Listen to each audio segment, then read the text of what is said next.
Hello friend, welcome to my channel. और आज का मेरा टॉपिक है फीमेल रिप्रोडक्टिव सिस्टम। तो शुरू करते हैं आज का टॉपिक। तो सबसे पहले हम जानेंगे फीमेल रिप्रोडक्टिव सिस्टम होता क्या है। A system which relate with coitus act is known as female reproductive system. मतलब वो सिस्टम जो क्वाइटस एक्ट से रिलेट करता है उसे हम कहते हैं female reproductive system. Female reproductive system के मेनली टू पार्ट होते हैं, इंटरनल जेनाइटल ऑर्गन और एक्सटर्नल जेनाइटल ऑर्गन। अगर हम इंटरनल जेनाइटल ऑर्गन के अंदर की बात करें तो इसके चार पार्ट होते हैं, वेजाइना, सर्विक्स, यूट्रस और फैलोपियन ट्यूब। वैसे ही अगर हम एक्सटर्नल की बात करें तो इसके अंदर के जो पार्ट होते हैं वो होते हैं mons pubis, labia majora, labia minora, clitoris, उसके बाद वेस्टिबल्स एंड पेरिनियल पार्ट। अगर हम इनको अभी जो मैंने आपको एक्सटर्नल पार्ट बताया था इनको हम वल्वा भी बोल सकते हैं। तो अब हम देखेंगे कुछ इंपॉर्टेंट पार्ट जो मोस्टली एग्ज़ाम में पूछा जाता है। तो फर्टिलाइजेशन का प्रोसेस कहाँ होता है, तो वो होता है फैलोपियन ट्यूब में। फैलोपियन ट्यूब में कहाँ पे होता है, तो एम्पुला के अंदर में। फर्टिलाइजेशन से पहले ओवम का जो फॉर्मेशन होता है वो कहाँ होता है, तो ओवरी के अंदर। अब हम जानेंगे कि फर्टिलाइजेशन होता कहाँ पे है। सॉरी फ्रेंड, अब हम जानेंगे इम्प्लांटेशन या निडेशन होता कहाँ पे, तो वो होता है यूट्रस के पोस्टीरियर वॉल के में। जैसे कि मैंने अभी आपको बताया कि रिप्रोडक्टिव सिस्टम के फीमेल रिप्रोडक्टिव सिस्टम के दो पार्ट होते हैं, इंटरनल और एक्सटर्नल। तब हम जानेंगे इंटरनल रिप्रोडक्टिव सिस्टम।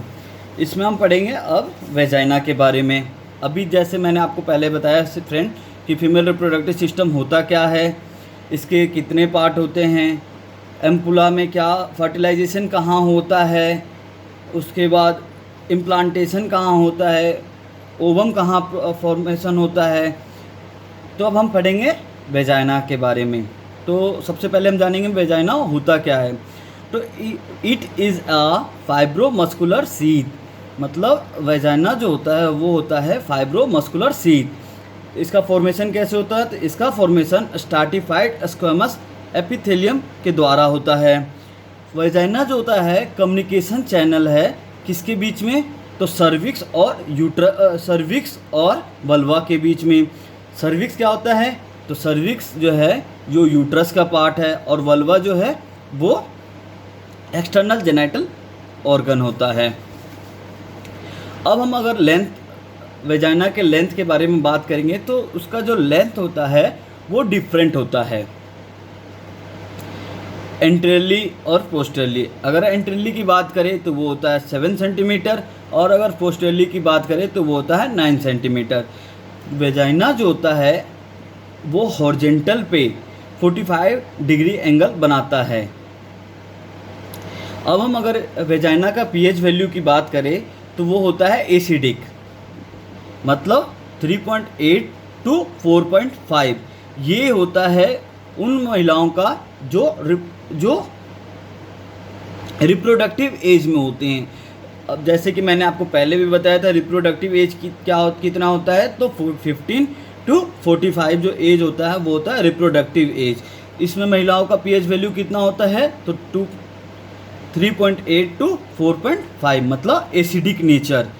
बाकी अगर बात करें कि बिफोर प्यूबर्टी और आफ्टर मेनोपॉज पीएच वैल्यू कितना होगा महिलाओं का, पीएच वैल्यू कितना होगा वेजाइना का, तो वो होता है न्यूट्रल या फिर अल्कलाइन। और अगर कोई एग्ज़ाम में ये क्वेश्चन आता है कि before puberty and after menopause अगर पीएच वैल्यू पूछा जाए और आपके ऑप्शन में न्यूट्रल और अल्कलाइन दोनों आता है तो आपका पहला आंसर होगा न्यूट्रल। देन सेकंड आंसर जो होगा वो होगा आपका अल्कलाइन।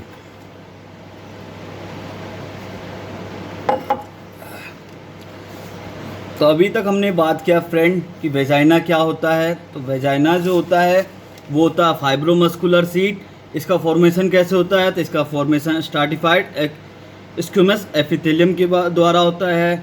वेजाइना क्या करता है, तो वेजाइना जो होता है कम्युनिकेशन है चैनल है किसके बीच में, तो सर्विक्स और वल्वा के बीच में, इसके हमने एंटीरियर और पोस्टीरियर लेंथ भी देख लिए और इसकी हम पीएच वैल्यू भी जान गए। अब हम बात करेंगे कि वेजाइना की जो पीएच होती है वो मेंटेन कैसी होती है। तो वेजाइना की जो सेल होता है उस सेल में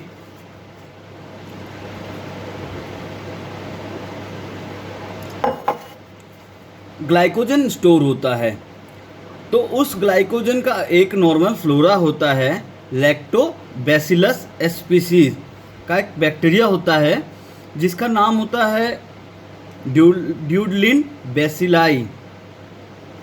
और ये ग्लाइकोजन, और ये क्या करता है, तो ये जो बैक्टीरिया होता है ये ग्लाइकोजन को ब्रेक करता है और लैक्टिक एसिड का फॉर्मेशन करता है, जिसके कारण वेजाइना का जो पीएच वैल्यू होता है वो एसिडिक होता है।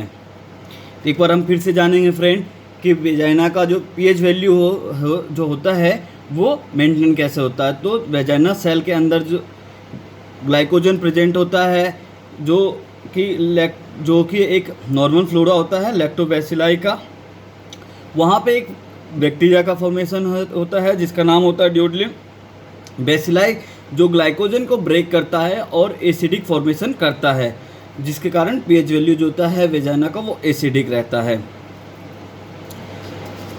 जो बेसिलाई जो बैक्टीरिया होता है उसका स्ट्रक्चर जो होता है रोड शेप में होता है। कोकी बैक्टीरिया जो होता है उसका स्ट्रक्चर जो होता है वो राउंड शेप में होता है, और अगर स्पाइरोचीट है तो उसका जो शेप होगा वो होगा स्पाइरल शेप में। अब हम जानेंगे वेजाइना के फंक्शंस क्या होते हैं। तो इसके मेनली 3 फंक्शन होते हैं। पहला, it relate with coitus act, जैसे अभी मैंने आपको पहले भी बताया था, it relate with coitus act. दूसरा, एक्सपल्सन ऑफ प्रोडक्ट, मतलब डिलीवरी में मदद करता है। तीसरा, एक्सक्रीशन ऑफ वेस्ट प्रोडक्ट। अब यहाँ वेस्ट प्रोडक्ट का मतलब लाइक मेंस्ट्रुअल ब्लड, जो मेंस्ट्रुएशन साइकिल के में जो ब्लड बाहर आता है वो किसके द्वारा आता है, तो वेजाइना के द्वारा आता है। तो अभी हमने फ्रेंड जाना कि वेजाइना होता क्या है, उसके लेंथ कितने होते हैं, उसकी पीएच वैल्यू क्या होती है, वह उसके फंक्शंस क्या होते हैं, और इसके जो पीएच वैल्यू होता है उसको मेंटेन कैसे किया जाता है। अब हम बात करेंगे यूट्रस के बारे में। तो हम सबसे पहले मैं आपको यूट्रस का सिनोनिम्स बता देता हूँ। इसके 2 सिनोनिम्स होते हैं, पहला मेट्रा और दूसरा होता है स्टेरा। अब हम इसके कुछ टर्मिनोलॉजी के बात कर लेते हैं। अगर हम यूट्रस के अंदर इन्फ्लामेशन का कंडीशन होता, अगर यूट्रस के अंदर कोई भी इन्फ्लामेशन का कंडीशन होता है तो इसे हम बोलेंगे मेराइटिस। और अगर हम विजुअलाइजेशन करते हैं तो हम बोलते हैं हिस्ट्रोस्कोपी। अगर कोई इन्फ्लामेशन हो गया है यूट्रस के अंदर में तो हम उसको क्या कहेंगे, मेराइटिस। अगर केवल हम उसका विजुअलाइजेशन कर रहे हैं, एग्जामिन कर रहे हैं यूट्रस को, तो हम क्या कहेंगे, हिस्ट्रोस्कोपी। अब हम कुछ टर्मिनोलॉजी की बात कर ले तो स्कोपी का मतलब होता है विजुअलाइजेशन, आइटिस का मतलब होता है इन्फ्लामेशन। अगर किसी भी शब्द के पीछे स्कोपी है तो उसका मतलब विजुअलाइजेशन होगा, आइटिस लग गया है तो इन्फ्लामेशन हो गया है, स्टोमा है तो ओपनिंग होगा, ओटमी है तो इंसिजन होगा, एक्टोमी है तो रिमूवल होगा। अब हम जानेंगे कि यूट्रस होता क्या है। तो uterus is a hollow muscular organ, it is a pelvic, और यह एक पेल्विक ऑर्गन होता है। अब इसके हम शेप के बारे में बात करेंगे तो ये एक पायरोफॉर्म शेप में होता है। It is provide shelter of fetus, मतलब जो यूट्रस का शेप होता है वो पायरोफॉर्म की तरह होता है और ये फीटस को शेल्टर प्रोवाइड करता है, मतलब यहीं पे फीटस जो होता है ये इम्प्लांट होता है। यूट्रस का पार्ट, अब हम अगर यूट्रस के पार्ट देखें तो यूट्रस के मेनली 3 पार्ट होते हैं, कॉर्पस, इस्थमस और सर्विक्स। क्या क्या पार्ट होते हैं फ्रेंड, यूट्रस के 3 पार्ट होते हैं, कौन कौन से, कॉर्पस, इस्थमस और सर्विक्स। कॉर्पस के 2 पार्ट होते हैं, फंडस और बॉडी कैविटी। बॉडी कैविटी जो होता है वो लार्जेस्ट पार्ट होता है किसका, तो यूट्रस का, और जो कंप्लीट लेंथ ऑफ यूट्रस कितना होता है 7.8 टू 8 सेंटीमीटर। तो जो यूट्रस का कंप्लीट लेंथ होता है वो होता है 7.8 टू 8 सेंटीमीटर। फंडस की लेंथ कितना होता है तो 1.5 सेंटीमीटर। और ये upper most part of the uterus में होता है। बॉडी कैविटी का जो अगर हम बात करें तो बॉडी कैविटी का अगर लेंथ की बात करें तो वो होता है 3.5 टू 4 सेंटीमीटर। और ये इम्प्लांटेशन होता है इसमें, और इसी में इम्प्लांटेशन भी होता है। ये भी यूट्रस का अपर पार्ट होता है। और इस्थमस जो होता है वो होता है 5 सेंटीमीटर में, और ये सबसे छोटा पार्ट होता है, स्मॉलेस्ट पार्ट होता है। और अगर हम सर्विस की बात करें तो उसकी लेंथ होती है 2.5 टू 3 सेंटीमीटर। अगर हम यूट्रस की लेंथ की बात करें तो वो होता है 7.5 सेंटीमीटर नॉन प्रेग्नेंट स्टेज में। और अगर हम प्रेगनेंसी की बात करें तो यही जो लेंथ होता है वो 5 टाइम बढ़ जाता है, मतलब 7.5 into 5 equal to 35 to 40 centimetre. अगर हम इसकी विड्थ यूट्रस की विड्थ की बात करें तो 5 सेंटीमीटर होता है, और अगर इसकी थिकनेस की बात करें तो वो होता है 2.5 सेंटीमीटर। अगर हम यूट्रस के वेट की बात करें तो 60 ग्राम होता है नॉन प्रेग्नेंट स्टेज में। अगर हम ये होता है डायरेक्ट में, अगर डायरेक्ट इसके वेट बताए तो होता है 60 ग्राम। और रेंज की बात करें, रेंज में हम इसके वेट की बात करें तो उसका रेंज होता है 50 टू 80 ग्राम। अब हम अगर यूट्रस की वेट देखें इन प्रेगनेंसी स्टेज में तो वो बढ़ के हो जाता है कितना, तो 900 टू 1000 ग्राम में, क्योंकि इसके अंदर क्या होता है तो हाइपरप्लेजिया हो जाता है, क्योंकि इसमें हाइपरप्लेजिया हो जाता है जिसके कारण यूट्रस का जो वेट होता है वो इंक्रीज हो जाता है। अब जैसे जैसे फीटस का ग्रोथ होता है वैसे वैसे यूट्रस का भी फ्रेंड ग्रोथ होते चला जाता है। तो अभी हमने पढ़ा यूट्रस क्या होता है, उसके शेप क्या होते हैं, यूट्रस के पार्ट क्या होते हैं। तो यूट्रस के 3 पार्ट होते हैं, कॉर्पस, इस्थमस और सर्विस। कॉर्पस के 2 पार्ट होते हैं, फंडस और बॉडी कैविटी।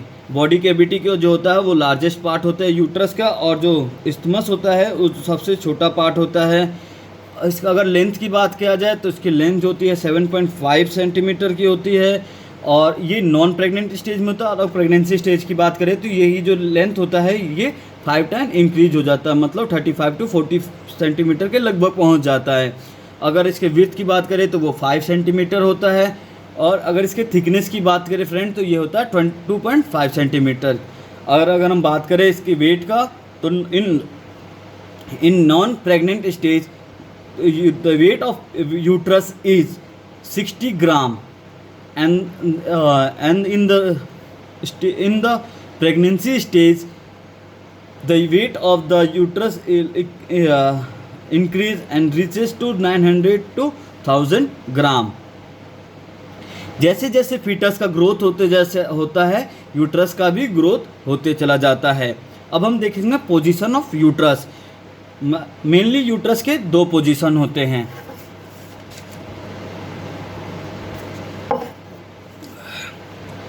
एंटी वर्टेक्स और एंटी फ्लेक्शन। एंटी वर्टेक्स जो होता है वो एंगल वेजाइने के साथ बनाता है, और जो एंटी फ्लेक्शन होता है वो एंगल अपने यूट्रस के अपनी खुद की बॉडी के साथ में एंगल बनाता है। तो एंटी वर्टेक्स होता है वो 90 डिग्री एंगल बनाता है, और जो एंटी फ्लेक्शन होता है वो 120 डिग्री एंगल बनाता है। अब हम बात करेंगे स्ट्रक्चर ऑफ यूट्रस। तो अब इसमें हम स्ट्रक्चर ऑफ यूट्रस में हम पहले देखेंगे लेयर्स ऑफ यूट्रस। तो इसके मेनली तीन लेयर होते हैं, पेरीमेट्रियम, मायोमेट्रियम और एंडोमेट्रियम। पेरीमेट्रियम को हम कहते हैं आउटर मोस्ट लेयर, मायोमेट्रियम को कहते हैं मिडिल लेयर, और एंडोमेट्रियम को हम कहते हैं इनर मोस्ट लेयर। जो एंडोमेट्रियम होता है प्रेग्नेंट लेडी में हम जो एंडोमेट्रियम जो लेयर होता है इसको हम कहते हैं डेसिडुआ, जो डिलीवरी के बाद अपने आप सेड ऑफ हो जाता है। अब देखेंगे, अब हम बात करते हैं मायोमेट्रियम। मायोमेट्रियम का जो होता है वो 3 पार्ट होता है, आउटर, मिडिल और इनर। तो फिगर ऑफ मस्कल प्रेजेंट। अब हम बात करेंगे पार्ट्स ऑफ यूट्रस। तो जैसे हमने पहले भी बात किया था, कॉर्पस, इस्थमस और सर्विक्स। सर्विक्स का पार्ट और ओपनिंग। अब हम सर्विक्स के देखते हैं सर्विक्स होता क्या है। तो सर्विक्स के जो पार्ट और ओपनिंग के बारे में बात करेंगे। तो सर्विक्स के 2 पार्ट होते हैं और इसके ओपनिंग 2 ओपनिंग होते हैं, इंटरनल ओस और एक्सटर्नल ओस। अब हम इसके जो पार्ट की बात किए थे, जो 2 पार्ट होते हैं वो होता है इंडो सर्विक्स और एक्सो सर्विक्स। इंडो सर्विक्स मतलब सुप्रो वेजाइनल पार्ट होता है और वेजाइनल का, और जो एक्स्ट्रो होता है वेजाइना का पार्ट ऑफ सर्विक्स होता है, वेजाइनल पार्ट ऑफ सर्विक्स होता है। अब हम बात करेंगे इंटरनल जेनाइटल ऑर्गन के तीसरे पार्ट का, जिसका नाम है फैलोपियन ट्यूब। ये होता है सेल्फिंजस ओविडक्ट और मलिंजन duct. Inflammation of fallopian tube को हम कहते हैं सेल्फिंजस।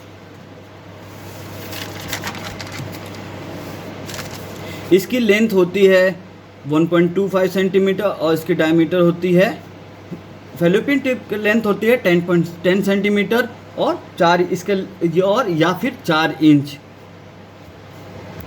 अब हम बात करेंगे फैलोपियन ट्यूब के पार्ट के बारे में। तो इसके मेनली 4 पार्ट होते हैं, इंटेस्टाइनल, इस्थमस, एम्पुला और इन्फंडिबुलम। इंटेस्टाइनल की अगर लेंथ की बात करें तो ये होता है 1.25 सेंटीमीटर और इसके डायमीटर जो होता है वो 1.1 मिलीमीटर। इस्थमस की बात करें तो 2.5 सेंटीमीटर, एम्पुला की बात करें तो 5 सेंटीमीटर। और ये जो एम्पुला जो होता है ये सबसे बड़ा पार्ट होता है फैलोपियन ट्यूब का और इसी में ही फर्टिलाइजेशन भी होता है। इन्फंडिबुलम के भी जो लेंथ होता है वो 1.25 सेंटीमीटर लेंथ होता है और डायमीटर 6 mm होता है। तो जैसे कि हमने पहले भी देखा था, इंटेस्टाइनल का जो लेंथ होता है उसका भी वो और इन्फंडिबुलम का जो लेंथ होता है दोनों सेम होता है। अगर हम जैसे कि हमने पहले भी जब पढ़ा कि एम्पुला जो होता है वो लार्जेस्ट पार्ट होता है किसका, तो फैलोपियन ट्यूब का। तो और जो smallest part of fallopian tube होता है वो होता है इंटेस्टाइनल। क्यों, तो इसके जो डायमीटर होते हैं वो 1 मिलीमीटर होता है और जो इन्फंडिबुलम का जो डायमीटर होता है वो होता है 6 मिलीमीटर, जिसके कारण इंटेस्टाइनल सबसे छोटा पार्ट होता है फैलोपियन ट्यूब का। अब इन्फंडिबुलम पार्ट के आगे फिंगर लाइक प्रोजेक्शन प्रेजेंट होता है। ये 25 to 30 होता है, जिसको हम कहते हैं फिम्ब्रायो।